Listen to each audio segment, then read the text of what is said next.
The safety and effectiveness of the COVID-19 vaccine has shown to protect one from severe COVID-19 symptoms that might lead to hospitalisation or even death. And yet, many qualifying South Africans have not yet been vaccinated due to hesitancy and misinformation. Now, with government's rollout program in full speed, that has seen 9,962,111 vaccines administered in the country so far, what dangers does vaccine hesitancy actually pose to the country's public health efforts in fighting COVID-19? So to discuss this, we're joined by Dr Angelique Coetzee, who's Chairperson of the South African Medical Association. Dr. Coetzee, welcome. Good to speak to you again. Good morning, and a good morning to all your viewers out there. So we spoke to Dr. Ben Foster of the HSRC earlier on, just looking at the survey that they did in conjunction with the University of Johannesburg. Your thoughts on that, the outcome of that particular survey that does show an increase in, people, in decrease, should I say, in their hesitancy levels. More people now seemingly willing to take the vaccine, but still quite a lot of hesitancy in the younger age cohort. Yeah, it is unfortunate that there's still hesitancy, but we understand that. And I'm always saying the hesitancy is because we do not speak to the people and address their fears. We're always speaking coming from a medical point of view, as if we are communicating with our own peers. And then forget that the person at the ground level has got their own questions, their own worries and fears around this. And we really need to address that. So, and I think if we can address and communicate better on the level that the average person out there understands, we would clear a lot of this hesitancy fears, and we would move on. Remember, the young people question everything. They will question it why you need to get the vaccine, and then you still can't go and rave. And we need to speak to them and and tell them and say to them, listen, even if you get vaccinated, you can still spread the virus. It's very low, but you will still need to wear your mask. As you can still, as I've said, spread the virus, although much less than if you have not been vaccinated. It's all about communication at the end of the day. And I suppose importantly, as you point out, with young people, meeting them where they are, as opposed to sending out a generic message that doesn't really hit the mark, and that goes for everybody. But with regard to doctors and other healthcare professionals who are actually dissuading people from taking the vaccine, what is SAMA's view towards that?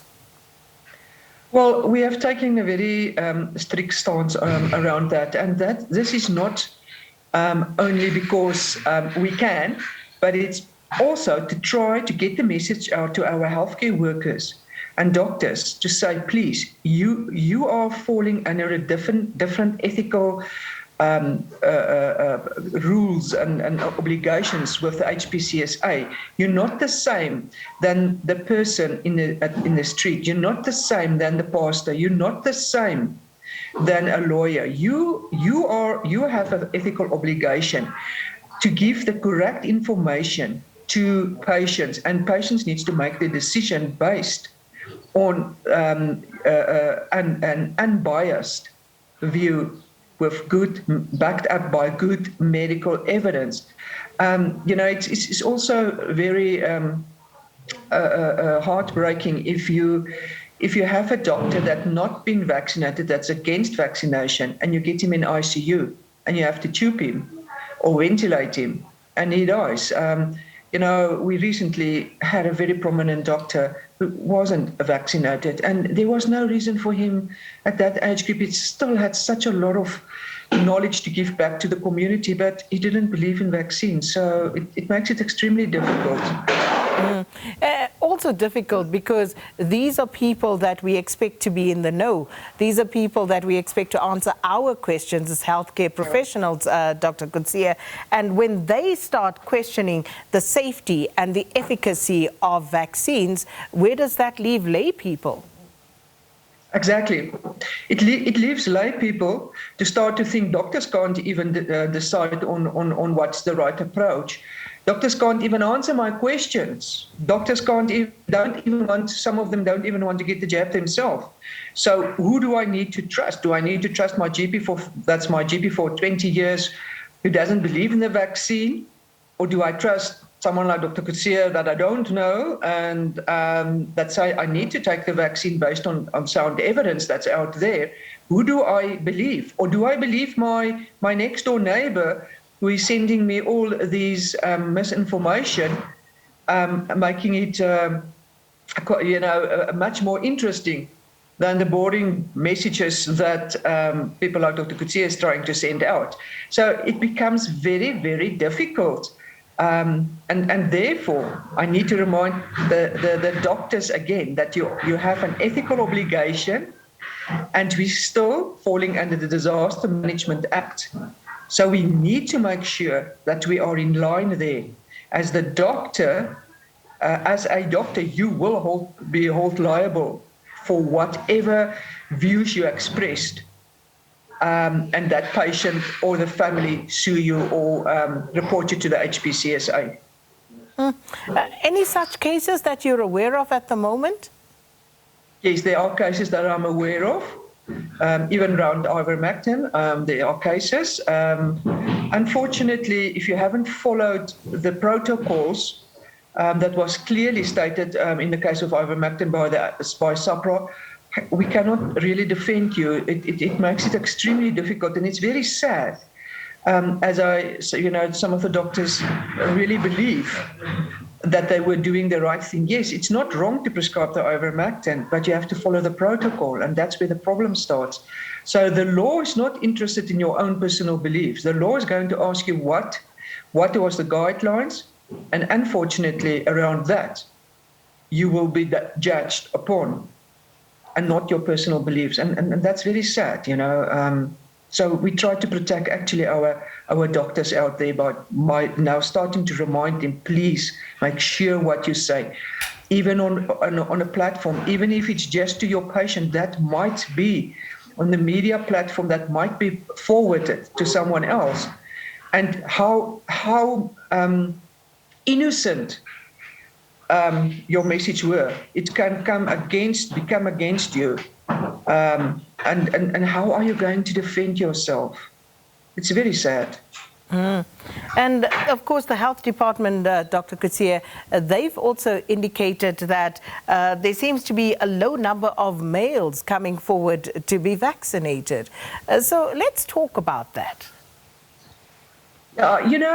If I look at the numbers, the 60 pluses, yes, there's much more females, 30% versus males, about 19%.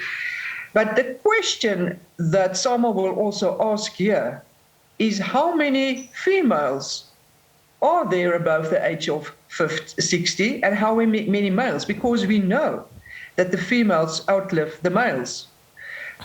So looking at that stats, isn't that the picture what is out there, that there are less male